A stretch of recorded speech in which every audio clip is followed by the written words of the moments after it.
We are all whores under capitalism. That would probably be a good way of summarizing Friedrich Engels' uh, Origin of the Family and Private Property. I'm just going to give a summary of that book because it's a fundamental book, and I strongly suggest that people read it. There's a reason why Marxists say read theory, and it's not to be elitist or high and mighty. It's to give people the tools that they can use against debate bros who want to spout theory, but they're really just using it to justify their own particular feelings about things. So I have to say that, yes, Marxism acknowledges that prostitution is bad. But it's through the analysis of how prostitution came to be, specifically through Friedrich Engels, and in his book, Origin of the Family and Private Property, that it's not hard to disagree with his analysis. Now, like I've said, I agree with the analysis of prostitution, but I do not agree with the puritanical attitude towards sex workers. I believe sex workers are workers, they are proletarian, and they deserve to be part of the movement to liberate the proletariat. I'll be speaking specifically about chapter 4 of that book because that is basically the meat and potatoes of his thesis. And specifically, Engels will equate our modern understanding of marriage with prostitution. And when he walks you through the material history of humanity, both around the world and specifically the West, and over thousands of years. Now, of course, some of the information might be outdated and taken with a grain of salt, but essentially, it still lines up with the history of how patriarchal monogamous marriage came to be. Through the analysis by Engels, he explains that prostitution is it's a remnant of the days when we had polyamorous matriarchal societies. Now, he means that during those times, people would have more, as he says, promiscuous, meaning the word promiscuous, he's saying more liberty to sexual partners and the lack of structured, rigid, monogamous relationships. That's what he means when he says the word promiscuous. Not like how we use it today, meaning whore or slut or whatever. It's not the same thing.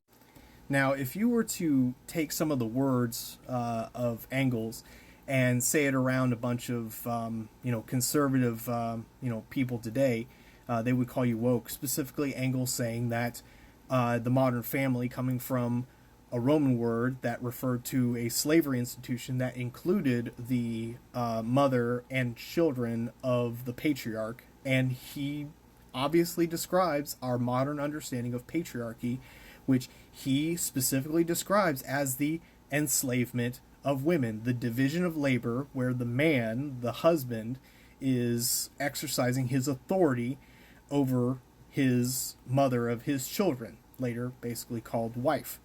And he becomes the bourgeois and she becomes the proletariat. She, the mother, the wife of the children, the wife of the husband and the mother of the children, becomes a proletariat of a bourgeois patriarchal figure.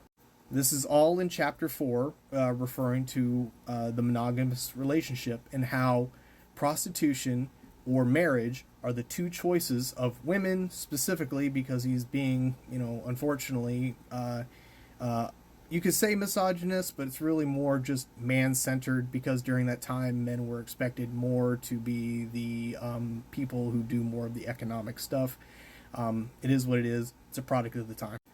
And of course, as we see today, women seem to have more freedom in the workplace, but really, do they really? No, because capitalism dictated that women should be going into the workplace because it makes the capitalist more money.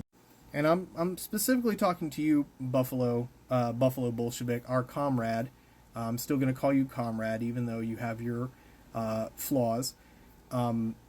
If you were to quote Engles and his, like, actually quote him, not give a summary and not try to change the language to seem appealing to your MAGA Red Hat buddies, if you use the words of Engles, they would be looking at you as if you're some kind of woke liberal, because Engles is woke.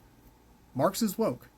I know you and a lot of people don't seem to like that word woke, but I'm using it in the way that it was originally meant, not this bastardization that liberals have turned it into. I'm referring to the word as in being aware of systems of oppression and that people need to wake up to smell the coffee of oppression.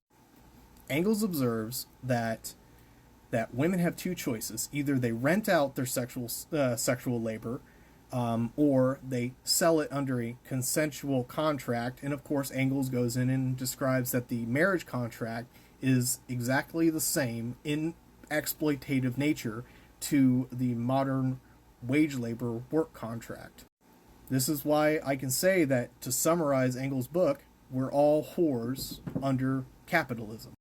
And near the end of chapter 4, Engels actually says that under communism, and he even referred to these types of relationships as communist relationships, because before patriarchal monogamy, we lived a more communist lifestyle.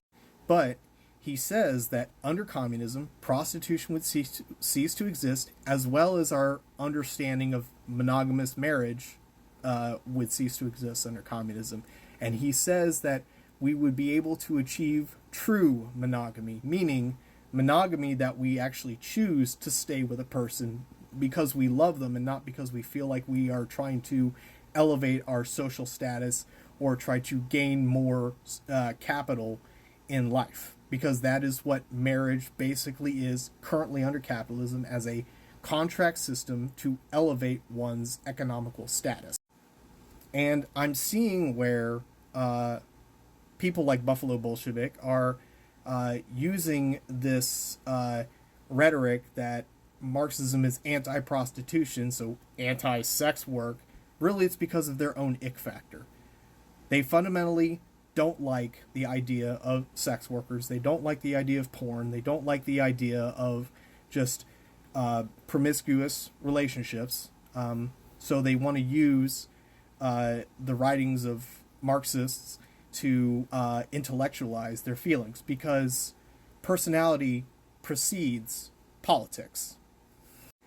And this is why I've said that socialism, like in the transitionary stage towards communism, there is going to be prostitution, there's going to be sex work, there's going to be all forms of sexual entertainment.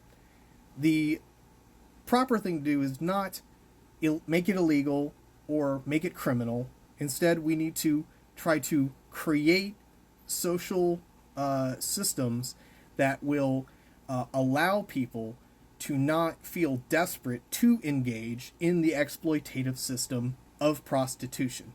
And I've even said, too, that the self-employed sex workers, the self-employed sex entertainers, the only criticism I have is that they have the potential to be enticed or persuaded to side with the bourgeoisie, because they have put themselves in the precarious position of petty bourgeois. But even petty bourgeois can side with the proletarian. Engels sided with the proletarian, and there's plenty of businesses that try to operate under a socialist model that side more with the proletarian, yet they technically are occupying the petty bourgeoisie, which means that they could become bourgeois by just exploiting their workers. So, as I've said before, Marxism is not anti-sex worker. Sex workers are workers. It is anti-prostitution, but it is anti-prostitution in the sense that of the exploitative system under monogamous patriarchal marriage systems, along with marriage. Marriage is prostitution because of its relationship to capitalism.